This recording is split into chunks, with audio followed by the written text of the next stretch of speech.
everybody, again welcome back to our channel. Today also we got another video. In this video I will be showing you how you can simply go ahead and delete group chat on iPhone. But before we start with our video, please do make sure to like our video, subscribe our channel, and yes, without any further delay we will simply go ahead and step into our video. So as you can see right here, I am here in my message box. So I just come here over here from iMessage right there. So as you can see, this particular message, if I type in, I have this people, I have created this group and texted, right? So if I go back, if I simply want to delete this group chat, what I can do is simply go ahead and tap on that message, swipe to your left, and you will be able to find this option called delete. If you continue swiping, you will get this select confirmation. Tap on this delete option and now it's gone, but it's not totally deleted from your chat box right there or your iPhone.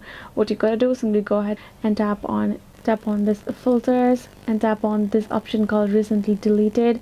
Now you will be able to find your recently deleted, right? Simply go ahead, tap on that one and tap on this delete option right here. Tap on delete message and this will be totally removed from your iMessage right there. So yes guys, this is how you can simply do it. I hope this video was helpful. Thank you so much for watching. I'll see you guys next time.